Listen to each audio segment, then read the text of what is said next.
just arrived in France, and first impressions, it's very similar to Melbourne here in Lyon in France.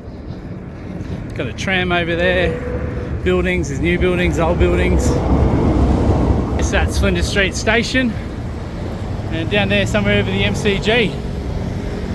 Actually genuinely feels more like Melbourne here. It feels a bit more like home than some of the different countries we've been to.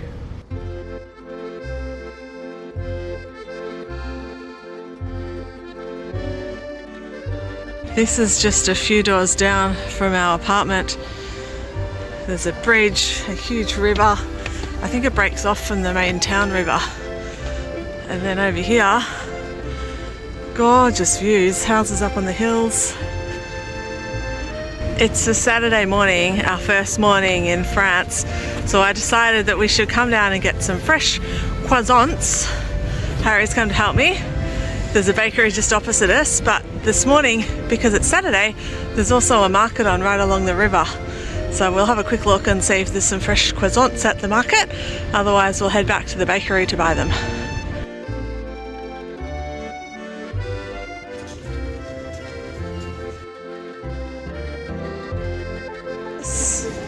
Take a look at this pumpkin, it's huge. It's just one wedge of pumpkins. It's ginormous. This stuff is all straight from the farms here in the markets, and the pricing is really good. There's hot stuff too, so you can get lunch, sauerkraut, different meats. And it goes on and on and on and on. Chicken trucks are everywhere, full roast chickens. They're 20 euros though, but they must be straight from the farm. They look bloody good. It's nuts and really, really busy, but once you're out, it opens up and it's a lot quieter. So obviously everyone on Saturday and Sunday goes to the markets and buys up for the week. We've got back with our fresh croissants. There were none at the market, but we went up to the bakery near us. Open them up as. Let's have a look. There you go, tear the bag open. Fresh croissants cooked just this morning. Yum. We've got back from the market and we've got a good haul. We're going to be eating some nice fruit and veg for a couple of days. Harry, do you want to tell us what we've got? How much we paid? Avocado, capsicum, banana, potatoes, leek and tomatoes. Basically, they have like a pan of them, a tray, and the mango. And it's marked as per how much for the tray. So the avocados, we paid €3. Our biggest bargain, €3 for all of these tomatoes. That'll be nice. Same for the leeks, potatoes. It was pretty much €2 or €3 for each bag full. So pretty good pricing. We're going to do some cooking. We've just had our first French baguettes and they were so good. That's the bakery we bought them from. Harry and Jed have just rushed back down to buy some more. We're pretty impressed that they've gone straight back down to get some more baguettes with about a 5-minute turnaround. So pretty good bread. You did it!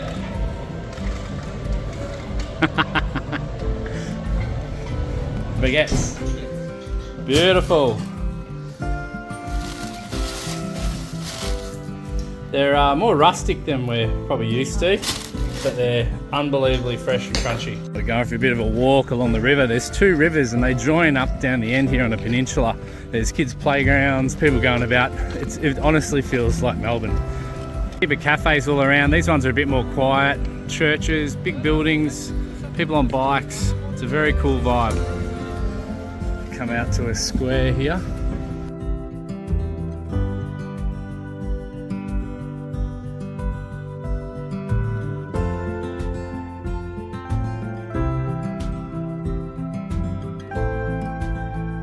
All these buildings are all pretty in their own way. There's nothing really run down. They're all like this, that height.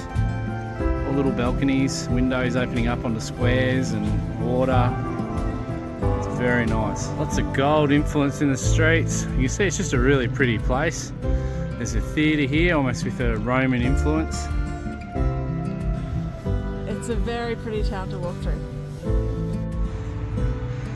This is the other side of the river. This is the main river that runs through Lyon, but it forks off into 2 parts. So the part that we've been seeing over near our markets is the fork off, so it's a bit narrower. This part here is the main part. It's very wide. It's a lot quieter over this side of the river. A lot more business, I guess. Still apartments overlooking, but the other side where the markets are and all of the apartments was definitely a lot prettier. We're just on our way out from Lyon. This has been a bit of a different visit for us. We've just sort of embraced the French culture, buying our own fresh food, which we devoured a lot of. We were all due for some fresh fruit and veg from the markets. So we've done lots of home cooking, lots of walking in the streets, just enjoying the atmosphere. So not too much sightseeing here, but lots of culture. But now we're off to Nice, which I hear is pretty nice, and maybe the birthplace of those Arnott's favourites. Who knows? I'll find out. This is the board. We're off to Marseille, St. Charles, and then we're going to change trains. So we're just waiting for our letter. You can see on the right hand side, that's the platforms. So we're just waiting here. Everyone waits here and chills until they get their platform number, and then we're off. This is what first class looks like on a French train. You can see we're pretty much on our own. We're almost at Nice. We've travelled from Lyon today, and we've basically had this whole top floor to ourselves. Not as many people get on first class. The second class tends to be pretty packed, so it's a pretty comfortable way to get around. This has been a 2.5 leg. We changed over at Marseille and then headed straight for Nice, which has just been delayed. So we're just sitting here, the boys have got power, and we're just waiting to get to our stop and check in.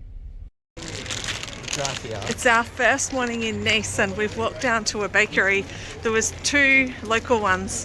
One of them we checked out first. It didn't have too much variety, so we went to the second one, which was quite busy, and we bought some chocolate croissants for our first time in France. And I bought a couple of baguettes. She went out the back, she disappeared, and the boys thought that she'd forgotten us, but she was going out to get us fresh ones from the oven, which are actually still warm. So we're running home now to have fresh baguette with some jam on them and some croissant, highly sugary breakfast. But they do, as crossing the road, they do eat a lot of pastry here. So we're just being like the French this morning. Usually we do our own breakfast, cook breakfast, but today we thought we'd be French style. We're back cutting up our baguette. There's a little bit of urgency because it's so nice and warm and fresh, and we want to eat it while it's warm and fresh. We've cut it 2 ways, so we've sliced it down into pieces, pop some butter on and some jam in a sec, and then Harry's trying it sliced down the middle, kind of like you'd have a sandwich baguette, I guess. And to top off our nice fresh baguettes are the pain de chocolat, embracing our French lifestyle. Could easily be St Kilda Road, all the trees and the houses coming down to businesses. Out for a walk today in Nice, and it is 17 degrees. Perfect day to go for a wander. It's pretty nice in Nice. A little bit windy though. This is the famous Pebble Beach. We've got some restaurants like literally across the foreshore, and then the famous blue seats we'll go and take a seat on. Apparently this is winter, but I'm not sure. Going down to check out the water.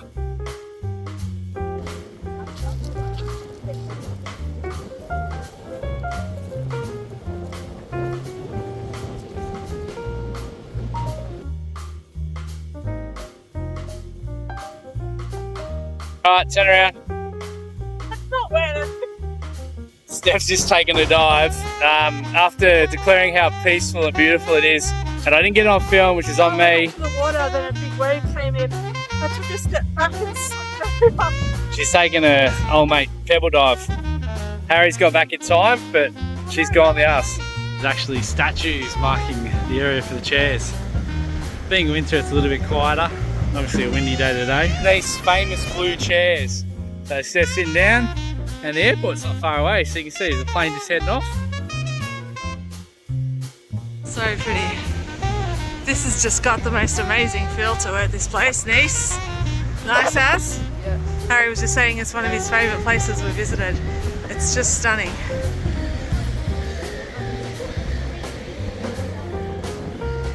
It is a beautiful day for a walk. A lot of people out and about. It's a Tuesday today? So still a lot of people about. Probably a mistake, but we're going to go up Castle Hill. Apparently this is the best views in Nice, which is nice. We're just heading up the stairs to Castle Hill. the further we climb up, the prettier this place is. I can't believe it. It's not what we expected at all. Just amazing.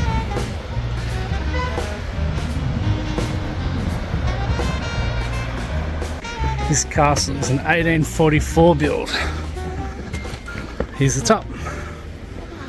Best views in Nice.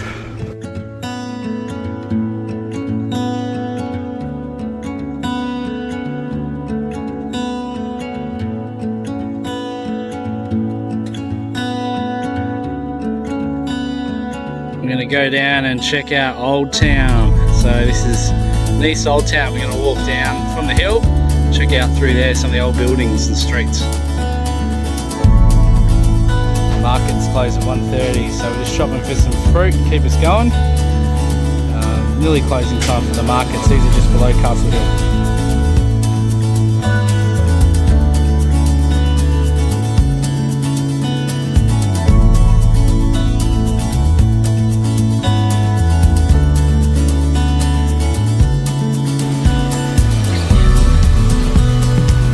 We got Burke Street Mall, all the shops. The French Bistro. I'm about to have lunch. We're pretty happy with what we've chosen. Savoury veggie crepe, a sweet lemon crepe. I've got the truffle and ham cheese and double choco. Yeah, Nice. pretty good. Harry's was a late arrival. And what's it got on it? Old Toblerone. Oh, Toblerone. It is full of truffle, ham, mushrooms. Very nice. And the drink's not bad too. We came down tonight to watch the sunset. We kind of saw a little bit over the mountain just behind us. There wasn't too much, but it was still beautiful atmosphere. People are out here till late, running, sitting on the blue chairs, watching that water. It's a great place.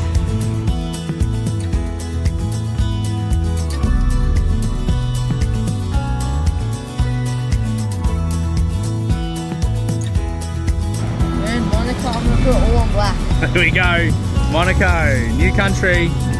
Just a 20-minute ride from France. Wow. There is some money out there. That's where the Monaco Grand Prix happens, just behind us on the road. These are these mega yachts. We saw some of these in Greece. They're not shy of money here in Monaco. Looks like there's a bit of a racing thing on over there, Red Bull and some tents and some cars. So we're gonna go check it out. We're on our way to the Prince's private car collection, it's a museum we can go into. We're gonna go check out some of his cars. He's got old ones, he's got new ones, he's got expensive ones. We're gonna go check them all out. There is a Monaco Monte Carlo rally coming up and it's free entry to the fan zone. So we're gonna go in, check it out. This is a free event for the World Rally Car Championship. So right here on the marina, checking out some of the rally cars. They even got the winners podium. We can check that out. Steph insisted that she had the boys lined up in their order of favoritism. Do not. This is a ring. Harry?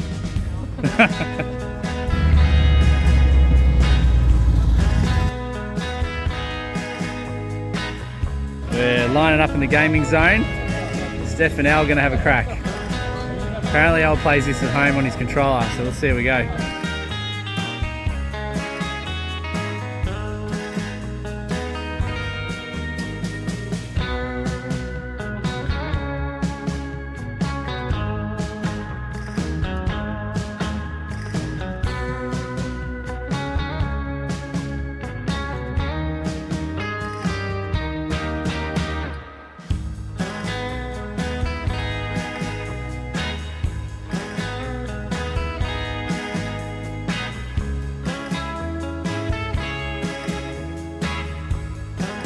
I didn't crash for the last 10 seconds. Somehow she actually died, and you don't die in that game, so... Twice. Just turned off. Here's the winner's gate. Going to be in use tomorrow, I guess. Track comes down around through here. Back up through there. This is the collection of cars of the Prince of Monaco. We're going in.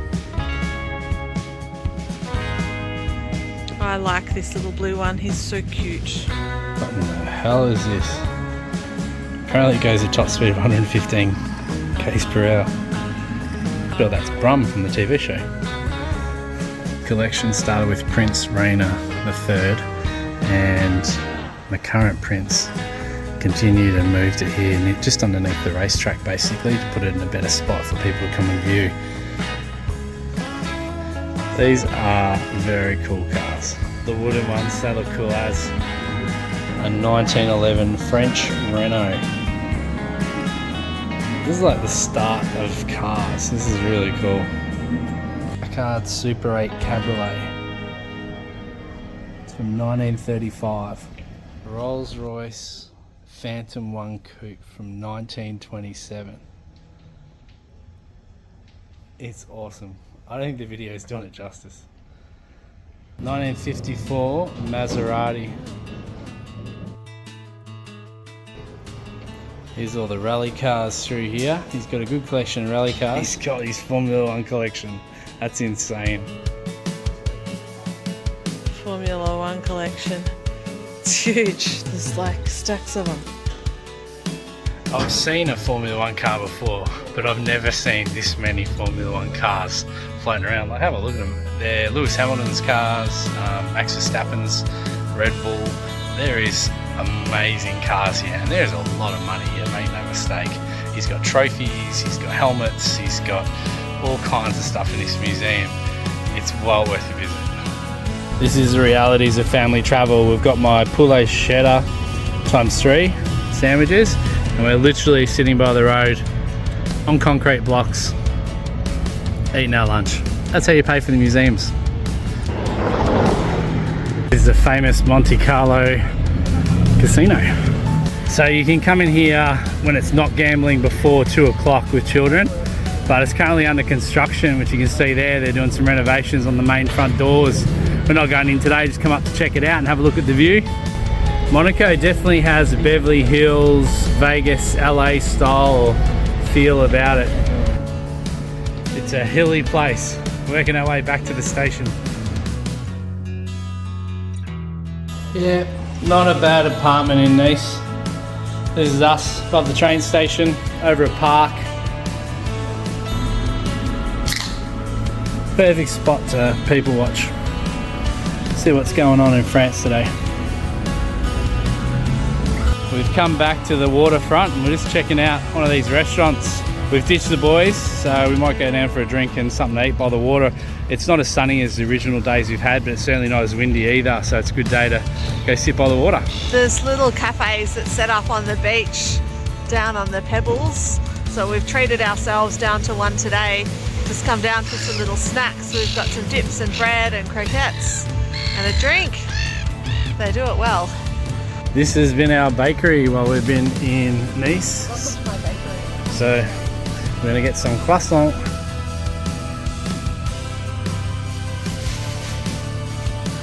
Nice was nice, but now we're moving on. We're going to the big show, Paris, so off to the station. This has been our life, saving on cabs, marching through the streets with our roller bags.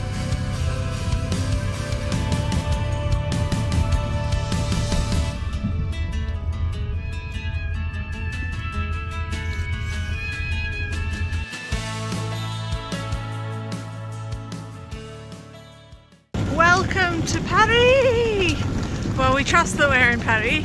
All we've seen is the station and then a lot of traffic. So I guess that's Paris. We're just walking along the River Seine, although we haven't seen it yet. It was about a 20-minute walk to our accommodation. Cars are absolutely everywhere. There's cars parked in the middle of intersections. It's city crazy, more than we've probably seen anywhere else, I think. So we're on the way. We've had about a 6-hour train journey and we're off to explore Paris. It's a bit overcast. The next couple of days are going to be better. This was the river in the Olympics, so we're concerned about all the triathlon swimmers, open water swimmers getting sick. So it does look pretty clean from above though, not dissimilar to the Yarra. I would not have wanted to swim in that, and I still wouldn't today. That's our first look at the Eiffel Tower. You can see over there, just behind these trees, Notre Dame. We're staying not far from Notre Dame Cathedral. We're going to be checking out the Eiffel Tower while we're here. This is the famous Louvre. We're going to go around the back and have a look at the pyramid. We're not going to go in. It costs a bomb to see a tiny little picture from 40 people deep, which doesn't really make a lot of sense. So instead we're going to use our money on croissants and baguettes, which I think is a pretty good investment. It's actually like at the Leaning Tower when everyone's doing their thing to try to hold it or point to the top or do sculpture poses in front of the Louvre. Handstand, that's impressive. There you go, there's the big boy. Looking down inside, a couple of escalators, stairs. That's what it's all about. Doesn't make it any less cool. It's the beautiful buildings surrounding these courtyards. Some of the grandest we've seen throughout Europe, I reckon. And that's where we're headed next. The Eiffel Tower, sitting up over the parks here. This is one of the biggest open spaces that we've seen in a capital city. It just goes on and on, gardens and buildings all around. These green chairs are everywhere. This is the benefits of travelling Europe in winter. It's just not busy. There's people around, sure, and it's busy, but it's a big city. It's definitely busier than anywhere else we've been, but it's not crazy, and there's plenty of space for everyone. This is the River Seine. You can see all these houseboats along the river. And there's the Eiffel Tower overlooking all this parkland and area, which is just huge. We have made it. About an hour's walk from our apartment. Pretty walk along the River Seine. It's pretty big. We've got through security, so you go through a bit of a scan. Now we're going up. And once you're through, yeah, looking straight up at it. It's like a nice brown colour. Underneath the Eiffel Tower. We pre-purchased our tickets for the Eiffel Tower online. We just used the official Eiffel Tower website. There are lots of resellers that sell them for tours, etc., but we didn't really need that this time. There were longer lines for those that hadn't pre-purchased tickets, so definitely worth getting them beforehand. We're inside the lift. We've just taken off. It's quite a big one to go up to the second floor.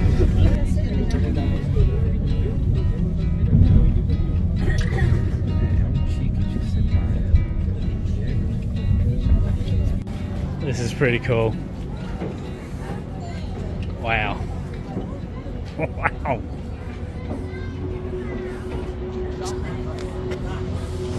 Have a look at that. You can see the shadow the Eiffel Tower is casting over the River Seine. It's pretty high, it's pretty big. Very cool. Paris, it's huge. Paris, you are huge. Other cities, you sort of see the main city area, the CBD, and then the suburbs. But Paris is all city. You just see all the landmarks are so far spread out, and just apartment building after apartment building, but they're all pretty. You can see Notre Dame in the background here. We're staying just around the corner from the Notre Dame, so in that precinct over that way. Got little lights all over the Eiffel Tower. They're the ones that illuminate at night time, provide the glitzy show that we'll come to one night. We're taking the stairs down. You can get the lift back down, but we're going to take the stair option and experience the Eiffel Tower that way. That was worth doing. Pretty cool way to see Paris and check out the Eiffel Tower. Looking forward to getting down the grass so and having a look up at it. Different view of the Eiffel Tower. There she is. It was actually a gateway for a World Trade Fair. There was a competition and Eiffel won. Having Nutella crepes.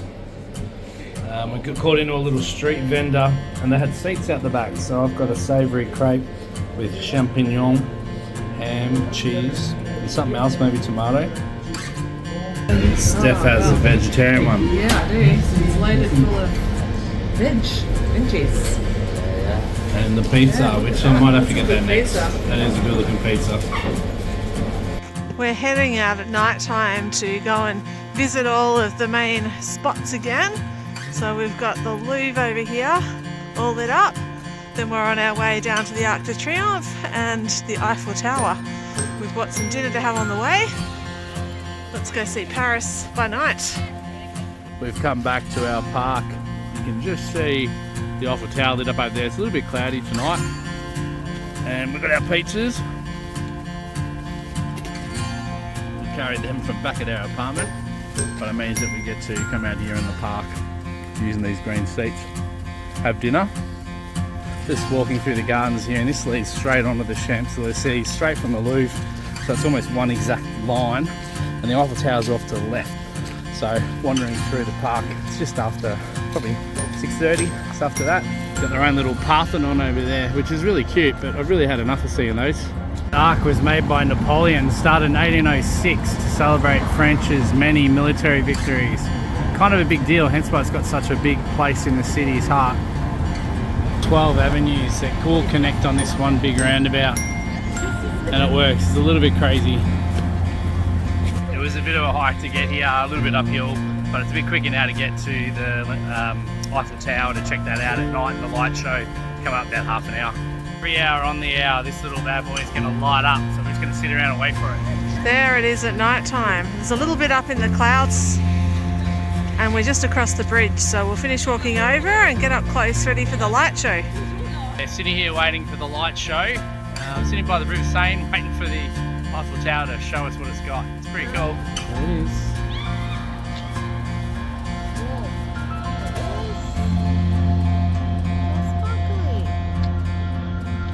Saw all these lights as we were walking up. Lots of little fairy lights strapped to it. Geez, they make an impact.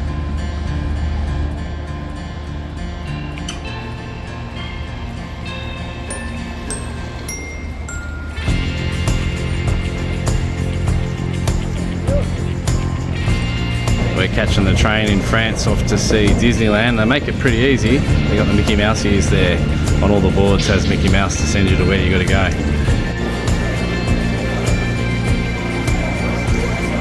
Here we go, straight out, straight to Disneyland Paris. This is going to be a fun day.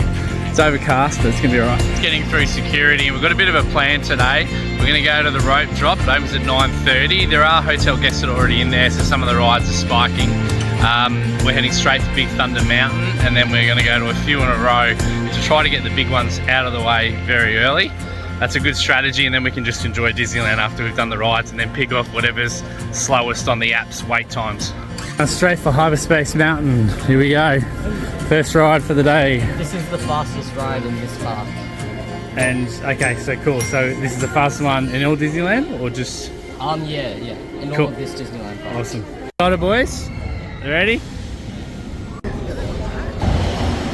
Bowling, we've done the first one. How we go, boys? Good.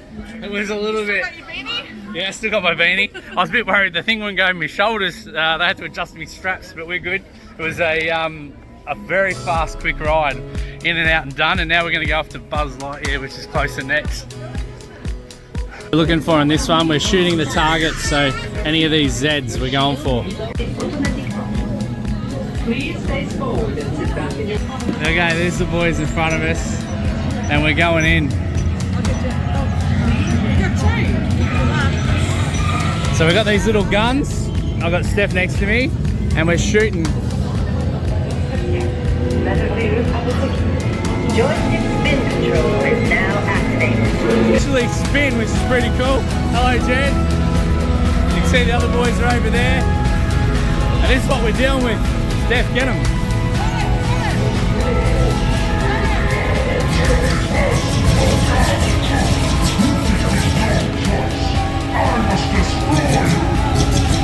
We've headed into Frontierland and we're off to do the Big Space Mountain ride.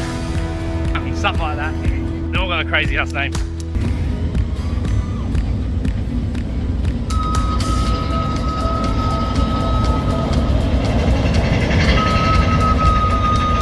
Alright, we're done. That was pretty cool. That was awesome fun. In the app and monitoring the times, we've got a bit of a strategy of hitting all the rides early, and then we can take it easy through the day and then into the evening. That looks alright. These are at the front of the queue, they're going on the front. Let's see how they go. There goes Harry. Were you ready for the loop-to-loop? Yes, I saw it coming. How was it, Has? Tell me. Good, yeah, it's really good. You want to do it again, do you?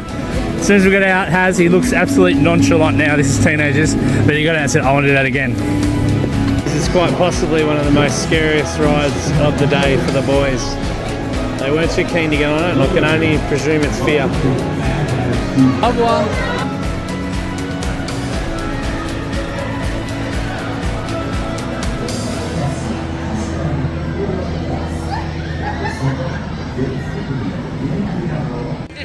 After dark, the castle becomes a busy place as everyone gathers for the night show and the fireworks to end the day.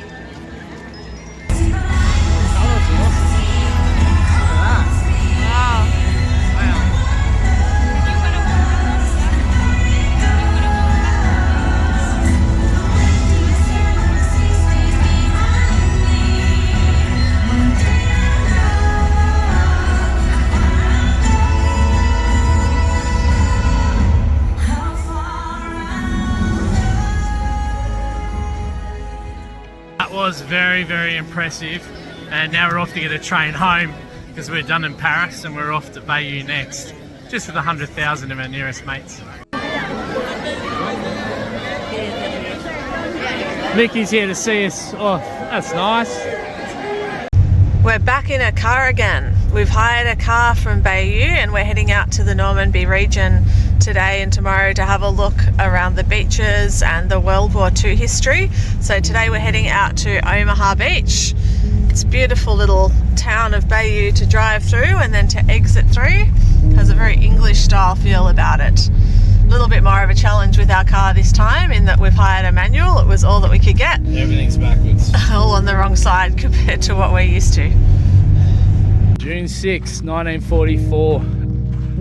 Over 34,000 American troops landed here at Omaha to liberate France and start to liberate Europe, to push Hitler back to Berlin, where he ultimately went down. This is pretty special. It's low tide now and we're just walking out here. This is the English Channel. You can see in the distance shipping lanes between France and England. And this is the same tide level they would have faced when they landed. There were two fronts during World War II for D-Day to liberate France and Europe. There was the American side and the British side. The British side had the Canadians, and it was the Americans here on the beaches, 3 beaches here. It was a two-pronged attack. The Americans went first, British went second, and their whole plan was to overwhelm on the beachfront, capture a local town called St. Lo, and start to regain control of Europe to ultimately bring Hitler down. And so many people died on this beach.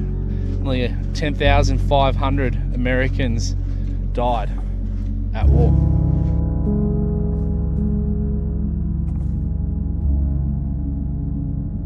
We've just left Omaha Beach and we're heading now to the American Cemetery Memorial, where there's around 9,000 of these Americans who lost their lives buried. So it's just a short drive from Omaha, so we jumped in the car and heading just inland a little bit. Is that at that beach? Yep, that beach. Here you can see the beaches. So Utah at the top, Omaha, gold. That was the Americans, and then Juno, sword. There was another one down this end.